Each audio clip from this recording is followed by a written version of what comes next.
Isang mapagpalang umaga po sa bawat isa. Minsan pa po tayo po ay magsasalo-salo po sa salita ng Diyos na sa umagang ito po ay ihahayag po sa ating kalagitnaan. At patuloy po na ang iyong pong lingkod ay nagagalak na minsan pa pong magamit po sa ating pong gawain ito. At salamat sa Panginoon. Ang gawain po na ito po ay nagmumula po sa Distrito 6 sa pangunguna po ng Pastora Cheryl Manansala. Ako po si Pastora Christy mula po sa Door of Faith La Mesa. At bago po tayo magpatuloy at habang po ang iba po nating kapatid ay ating pa rin pong inaantay na maka-join po sa ating live. Good morning po sa lahat umuli. Ay tayo po muna ay maghain po ng awit para po sa ating Panginoon. Sabayan niyo po ako sa pag-awit po sa ating Panginoon. Hallelujah. Thank you, Lord God. Magandang umaga po muli. Hallelujah. Thank you, Lord. Thank you, Jesus. Thank you, Father God. Salamat po, Panginoon. Salamat po, dakilang Diyos. Hallelujah. Hallelujah.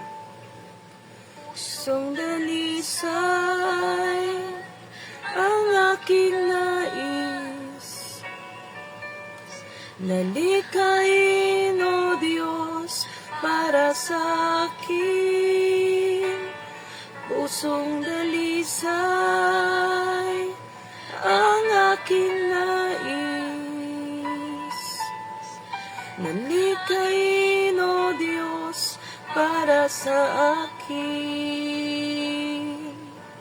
Isang pusong tapat na sa'yo'y nagmamahal, isang pusong sa'yo'y walang alinlangan, isang pusong itinitibok na ika'y parangalan. Handog ko'y pagpupuri sa'yo lamang, Jesus.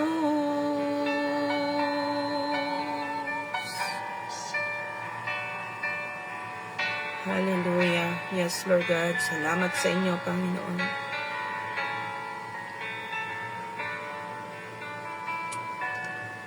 Hallelujah. Pusong dalisay ang aking nais, nalikain, O Diyos, para sa akin. Pusong dalisay ang aking nais, nalikain, O Diyos, para sa akin. Isang pusong tapat na sa'yo'y nagmamahal, isang pusong sa'yo'y walang alinlangan,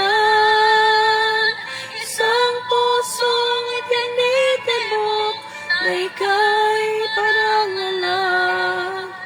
Handog ko'y pagpupuri sa'yo lamang, Jesus. Dalisay ang aking nais, nalikain, O Diyos, para sa akin.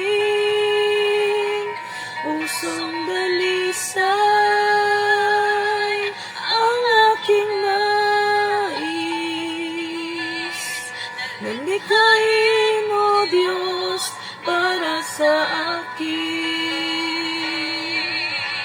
Isang pusong tapat na sa'yo'y nagmamahal, isang pusong sa'yo'y walang alinlangan,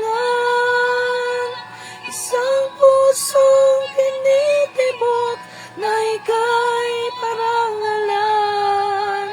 Handog ko'y pagpupuri sa'yo lamang, Jesus.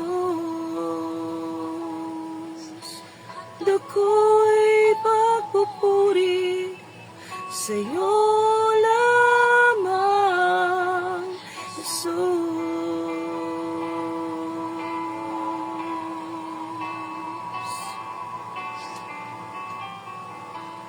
hallelujah. Hallelujah, hallelujah, hallelujah. Panginoon, kagaya po ng aming inawit, Lord God, wala po kaming nais, kundi magkaroon po kami ng pusong dadisay, na ang nais lang po ay makapagbigay ng kaluguran lagi sa inyo, Lord God, at tanging sa inyo. Panginoon, patuloy niyo po kaming pakasiya sa atin. Tama niyo po ang aming mga puso, lagi niyo po kaming gabayan, lagi niyo po kaming ingatan, lagi niyo po kaming tulungan. Lord, we acknowledge that apart from you, we are nothing, Lord God, and we are created to serve you, Lord God, at patuloy mo itong paalala sa amin. Panginoon, sa amin pong kalagitnaan, binibigay po namin ng lubos na kapahintulutan na pangunahan niyo po ang bawat isa sa amin, Lord God. Magkakahiwalay man kami, Panginoon, abutin mo po kami, Lord God, sa kani-kaniya pong lugar, Panginoon. Nagkakaisa po ang aming mga spirito na kami ay tulungan mo kami, Panginoon, sa pamamagitan po ng kapangyarihan po na iyong salita. Panginoon, ako na yung lingkod, ay ingatan po ninyo at ay haan mo na maging malaya po kung daluyan na yung salita, purong salita na nagmumula sa inyo lumabas sa aking mga labi. Mabigyan po ka namin ng kaluguran sa araw na ito. Maraming salamat, Ama.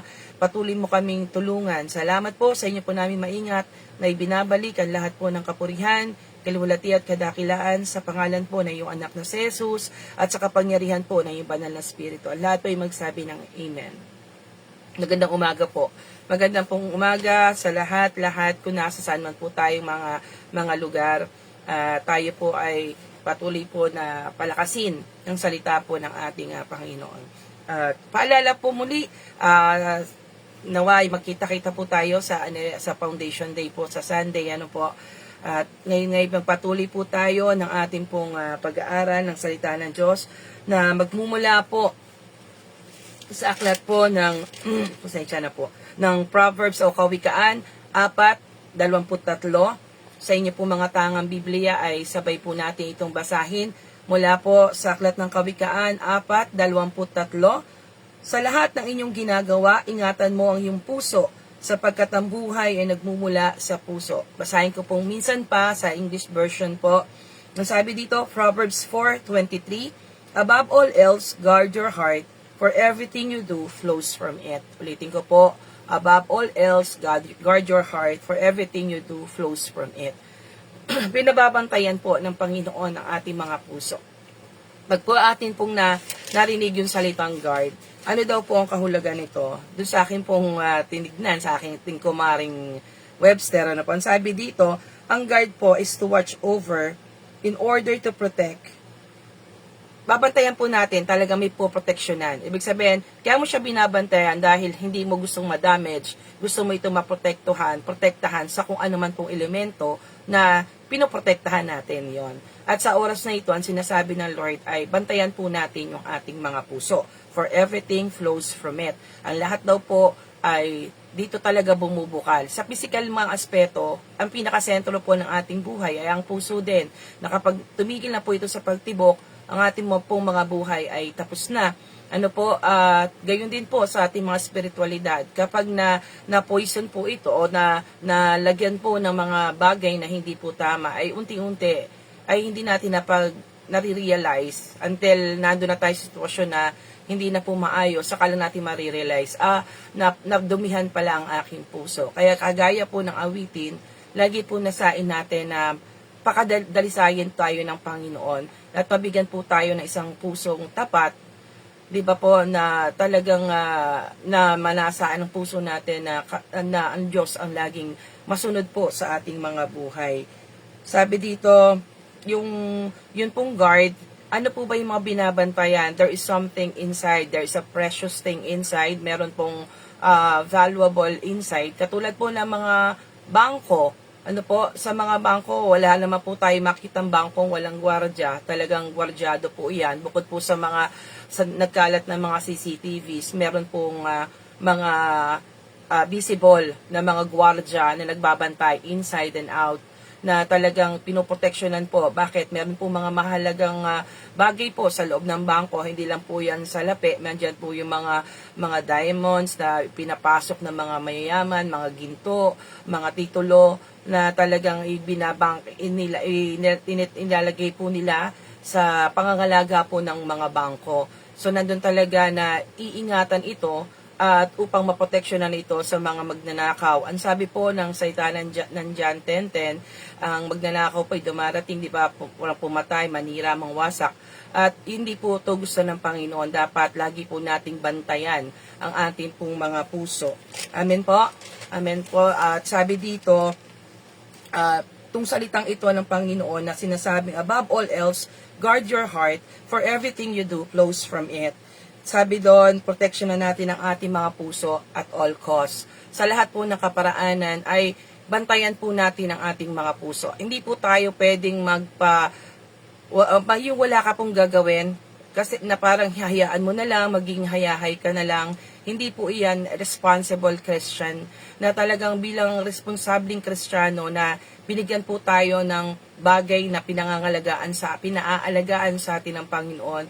We should always be on guard na sa lahat po ng sitwasyon at panahon ng ating buhay ay lagi tayong mapagbantay. Kung minsan po tayong mga Kristiyano, pag masaya na po, hindi tayo nagiging mapagbantay. Mamaya po magpapatuloy tayo sa bagay na yan. Sa pangalawa po, be careful on what we are allowing to enter. Be careful to what we are allowing to enter. Kasi po, ang kapahintulutan naman po ng pagpasok ng bawat elemento sa ating mga buhay ay tanging sa atin. Tayo po yung nagbibigay ng kapahintulutan. If we decide not to let them enter, they will not. Pero kapag tayo mismo ang nagpapapasok dito at hinahayaan natin na magkaroon ng access sa atin ito, tayo na po mismo talaga yung may problema. Para po yan sa computer. When we decide, excuse me po ha, when we decide to put an antivirus, pinoproteksyonan po natin yung ating mga sistema, yung computer system. Ganon din po dapat sa atin. We should decide na tayo po yung magbabantay, na hindi natin nahayaan na makurap kung ano po yung mga meron na tayo. Kung ano man po yung mga nakalagay na doon sa computer system na iyon, na ginagardan po ng antivirus. Maging matalino po tayo, na tayo po lagi mag-scan. Siyasat na po tayo lagi, maging mapagbantay tayo sa ating mga kalalagayan, lalo nga po ang puso. Dahil sabi nga po ni Propeta Jeremias, ang puso po ay mandaraya, mula po sa Jeremiah 17 verse 9. Madaya po ang pusong ito, na dapat po nating pakaingatan kung ano po yung inaalaw natin na makapasok dito. Maging matalino tayo na ma-scan natin kung ano yung mga pumapasok sa atin. Hindi po lahat ng willing to enter, we will allow. Hindi po. Dapat laging sa gate pa lang po ay nagiging matalino na po tayo. Will it cause me to love God more? O ito pa yung magiging dahilan para lumayo ako sa Panginoon? Maging matalino po tayo na siyasatin natin, timbangin natin yung mga bagay-bagay. Ano po? At sa pangatlo po, remind ourselves of our objective as Christian. Remind ourselves of our objective as Christian. Paalalahanan natin yung mga sarili natin. Ano nga ba talaga yung original na objective ko? Ano nga ba yung nasa ng puso ko? 'Di ba lahat po tayo bilang Kristiyano, ang objective natin ay makarating dun sa finish line, sa langit na bayan. Makipiling po natin ang ating Diyos Ama, ang ating Panginoong Hesus, na nandun tayo nagtatagumpay. Yun yung agenda natin. So kung dapat mare-recognize natin lagi, ano nga ba yung ano nga ba talaga yung nais ko? Kasi minsan po along the way, as we journey, nawawala po tayo sa track As we journey, na nagkakaroon po tayo ng mga bagay-bagay sa paligid, nawawala tayo sa original na ating disposition, sa original nating plano sa ating mga buhay, yung maging Christ-like. Ano po? Kung minsan, imbis na being Christ-like ang agenda natin, ay nagiging kawangis ko ba si sister? Bakit si sister ganyan? Bakit si brother ganyan? At tandaan po natin, hindi po sila yung ating ine-aim na maging kawangis. Ang kawangis po na dapat ine-aim natin ang ating pong Panginoon. Kaya babalik po tayo. Balik tayo. Kung habang bumabiyahe po tayo, nag-iiba na po pala yung direction natin.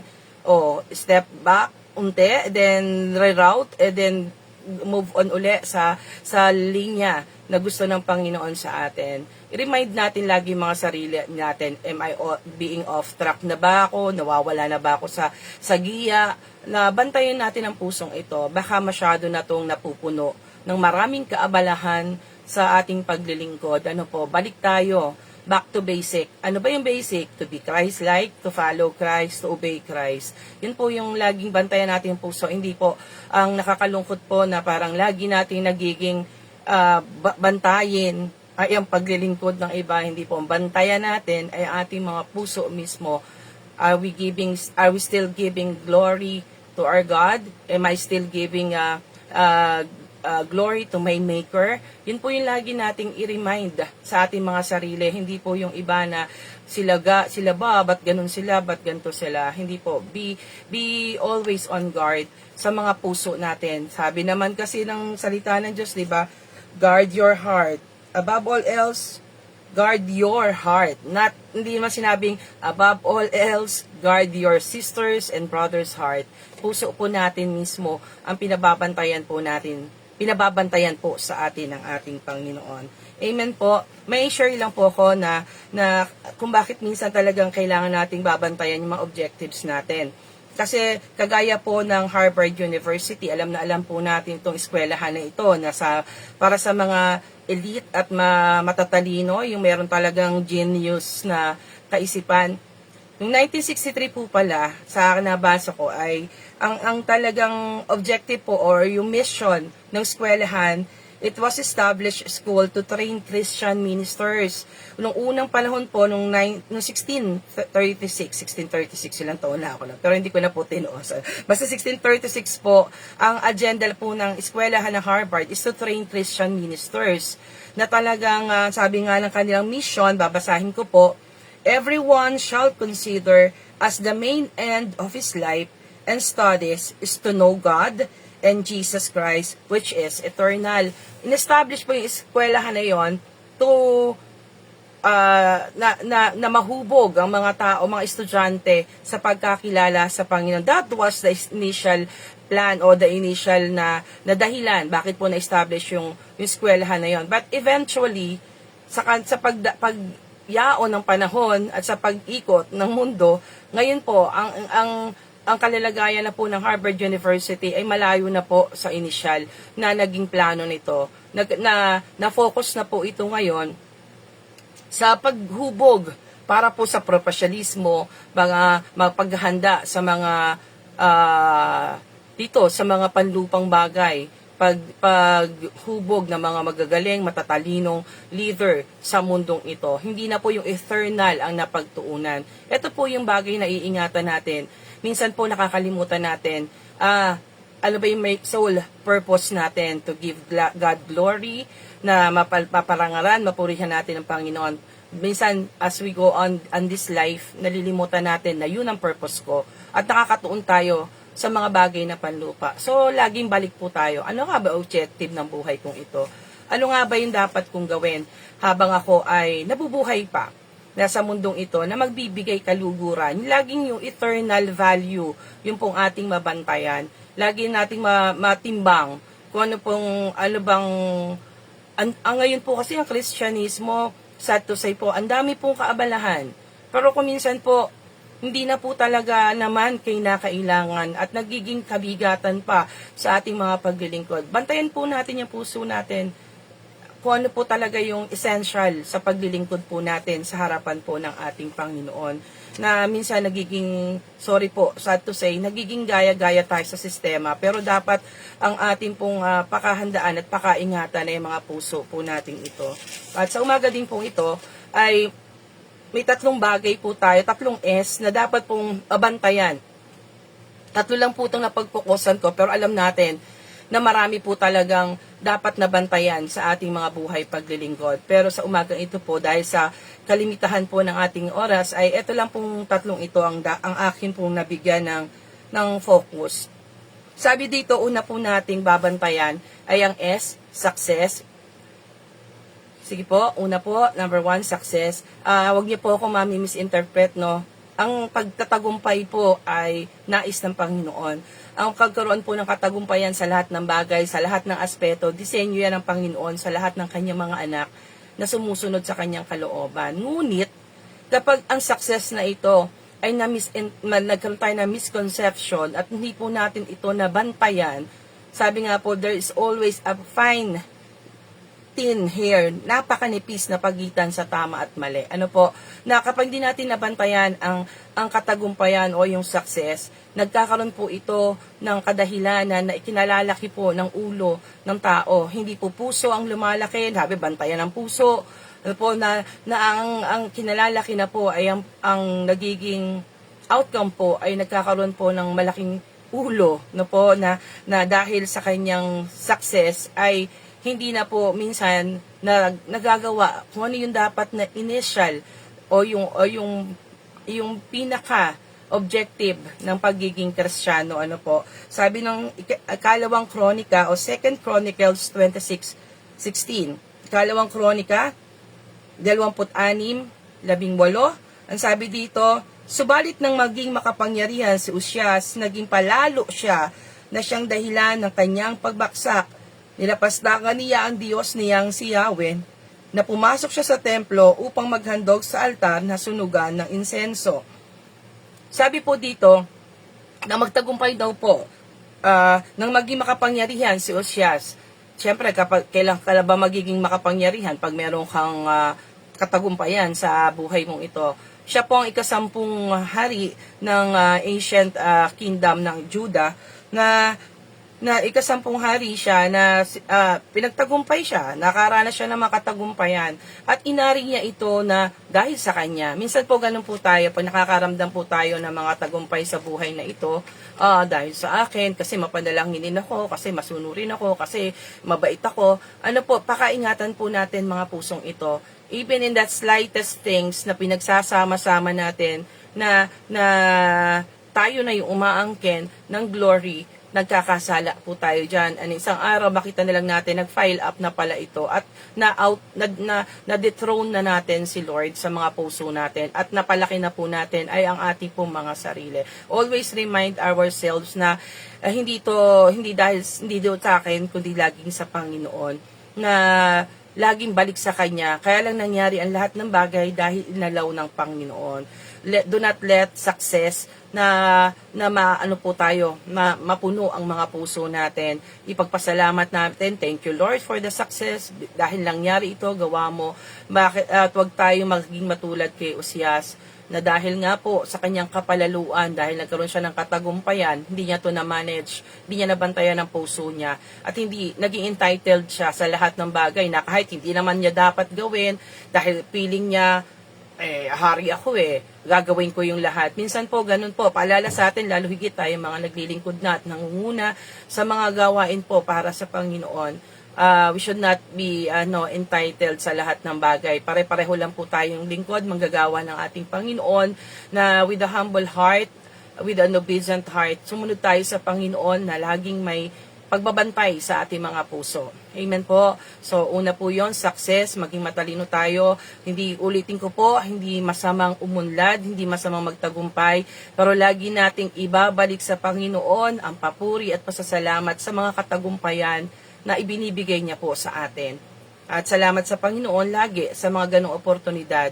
At lagi nating i-remind ang mga sarili natin, wala po tayo kung wala ang ating Panginoon. Pangalawa po, na letter S, yung mga misconceptions po na binabantayan talaga natin is service. Letter S po, service. Ito po yung mga misconception minsan na pag hindi natin tayo naging maingat, ay dadalhin po tayo sa kapahamakan. Minsan iisipin po, ang tagal-tagal ko ng Kristiyano since birth. Parang ang tagal-tagal ko ng Kristiyano. There is no tenureship in service sa Lord. Hindi po sukatan, yung tagal o ikli ng yung paglilingkod, kundi yung authenticity at saka yung sincerity ng mga puso po natin. Hindi mahalaga sa madami ka nang nagawa o madami kang ginagawa, pero kung ang puso naman natin ay hindi po talagang nakafocus in giving God yung kaluguran, minsan kasi without us knowing, nagiging mga man-pleasers na po tayo. Makita ng mga taong masipag ako, makita ng manggagawa ako, na nangunguna ako, masipag ako. Let us always guard this heart na mandaraya, sabi ni Jeremias. Laging pantayan ang pusong ito, na sa paglilingkod po natin sa ating Panginoon, lagi nating iisipin na na hindi sa tagal, hindi sa dami ng ginagawa natin, kundi sa sinseridad at sa pagiging authentic ng ating mga ginagawa. Tandaan po natin, sabi po ng 1 Corinthians 13:3, pakitype na lang po, 1 Corinthians 13:3, at kung ipamigay ko man ang lahat ng aking mga ari-arian at ialay ang aking katawan upang sunugin, ngunit wala naman akong pag-ibig, wala rin akong mapapala. Sabi, wala rin akong mapapala. Ulitin ko po, at kung ipamigay ko man ang lahat ng aking mga ari-arian at ialay ang aking katawan upang sunugin, ngunit wala naman akong pag-ibig, wala rin akong mapapala. Amen? Hindi po sukatang, naibuhos ko na lahat, naibigay ko na lahat, nagawa ko na ang lahat. Pero kung ginagawa mo lang yon out of ulterior motive, sa isang motibo na pansarili, at hindi talaga puso ang sukatan, bali wala po. Kagaya ng sinabi, wala rin akong mapapala. Remind po natin mga sarili natin. Dapat, am I doing this? I doing this for the glory of God. Laging ganun po ang ating mga desire ng mga puso natin ito. Na laging guard our hearts. Kasi may treasure po may treasure tayo dapat iniingatan. Sabihin natin, kailangan kong bantayan ang puso kong ito, na walang makaagaw, kung ano man po yung yaman na inilagay po ng ating Panginoon. Sino po bang yaman natin? Ang ating Panginoong Jesus, na nakaluklok parati dapat sa ating mga puso. And lastly po, sa mga S na ito, is someone.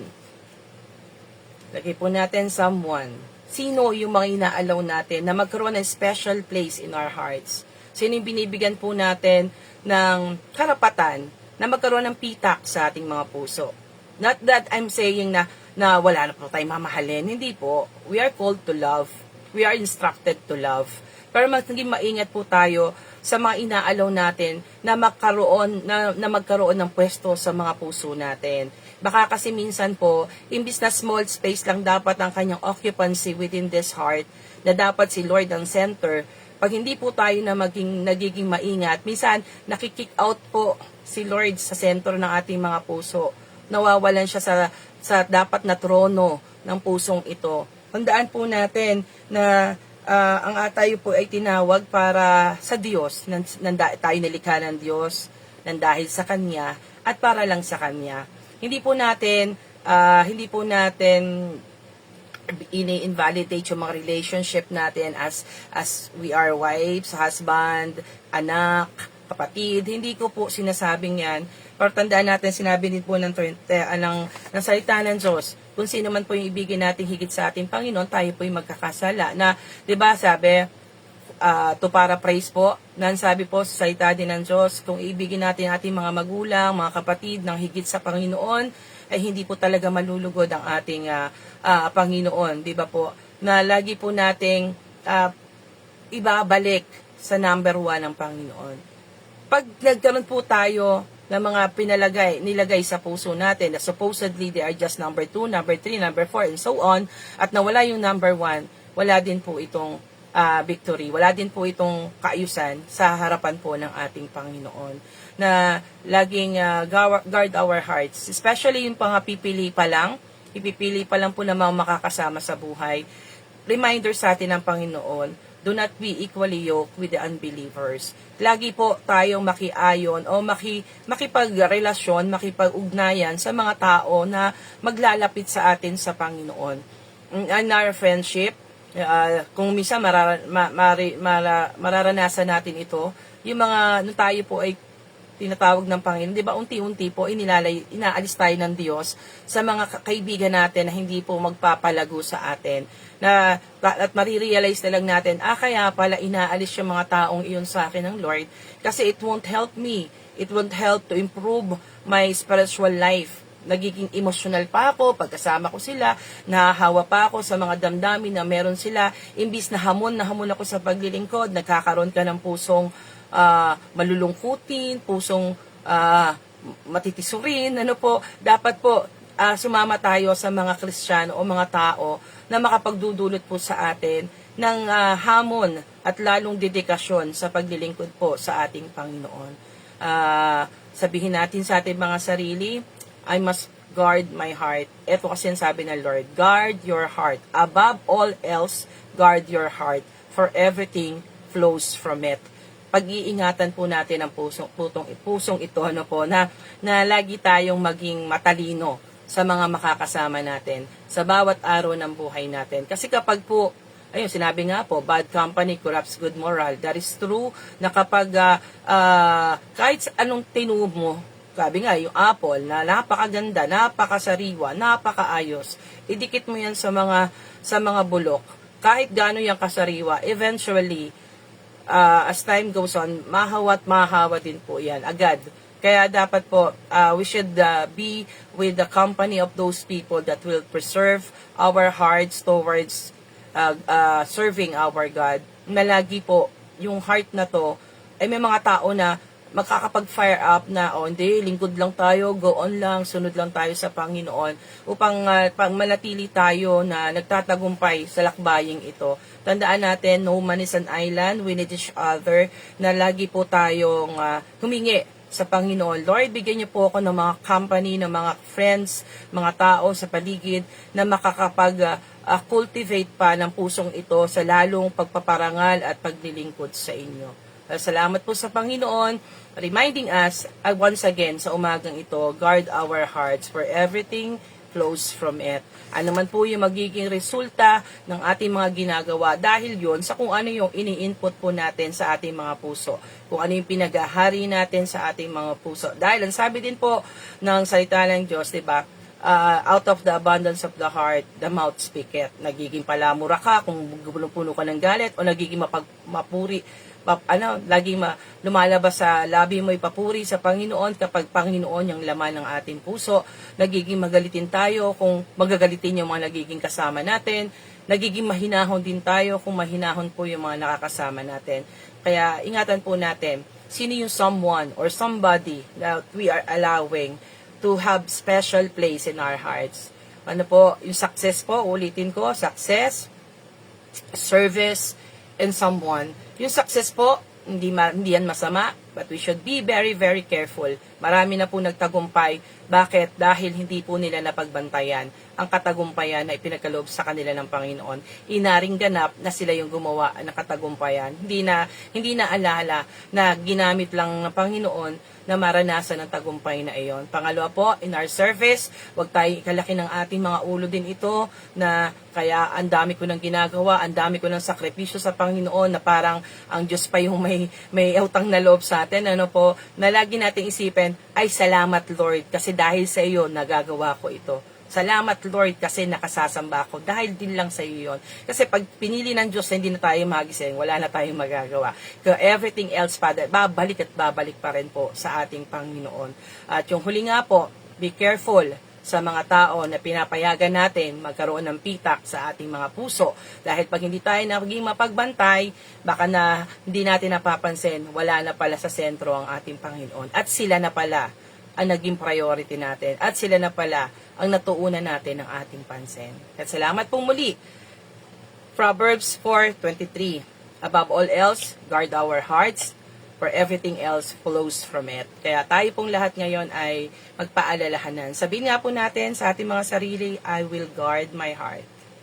Salamat po sa Panginoon. Tayo po ngayon ay dumako na po sa panalangin. Pagpalain po tayo lahat ng ating Diyos na makapangyarihan sa lahat. Aming Amang Diyos na makapangyarihan, maraming pang salamat sa inyo. Minsan pa sa paalala sa buhay na ito, sa maraming kagulumihan na nangyayari sa mundo. Dahil alam namin, unti-unti nga po ay nagmamanifest na po, Panginoon, yung mga bagay na parating. Lord, wag mo hayaan na mga pusong ito'y mapuno ng kagulumihanan. Hayaan mo, Lord God, na ikaw lagi ang nakatrono dito, Lord God. Yung kapayapaan na nagmumula sa inyo na siya mag-iingat sa aming mga puso at sa aming mga buhay paglilingkod. Yun po yung aming laging ninanasa. Patuloy nyo kaming pangunahan every step of our way, Lord God. In everything that we will do and we're going to do, lagi po, kayo po ang laging maluwalhati. Bantayan nyo po ang pusong ito. Binibigyan ka po namin ng lubos na kapahintulutan na maluklok po kayo sa sentro nito, Lord God. Alam namin, Panginoon, na ang lahat sa amin ay, ang nais mo ay para sa kabutihan namin. Kaya buong puso din namin binibigay sa inyo ang kapahintulutan na pangunahan mo kami sa lahat po ng mga bagay. Maraming salamat, pagpalain niyo po ang aming mga tagapanguna, ang aming mga spiritual leaders, Lord God, ang Pastor Joseph Gan Masaredo, ang kanyang buong angkan, ang kanyang buong sambahayan, ang lahat po ng kanyang mga pinangungunahan, ang mga district supervisors from districts 1 to 9. Lord God, patuloy nga na ang pagkalinga at pagpapala ninyo ay maranasan po ng bawat tagapangunang ito, Lord, dahil alam namin hindi madali, pero lahat ng bagay nagiging madali dahil kayo po ang siyang tagapanguna, kayo po ang siyang nagtuturo, tumutulong at gumagabay sa bawat isa sa amin. At sa lahat po ng mga kapastoran ginagamit mo, lahat ng Kristiyano sa loob at labas ng bansa, sa bawat sulok ng mundo, Panginoon, patuloy mo kaming tulungan na mapagbantayan namin lagi ang aming mga pusong ito, Lord God. The authenticity of our service, Father God, na magawa namin lahat ng ginagawa namin dahil mahal ka namin, Panginoon. Dahil ang nais ng puso namin ay mabigyan ka namin lagi ng kaluguran sa bawat araw ng buhay namin ito. Salamat sa lahat-lahat, Panginoon.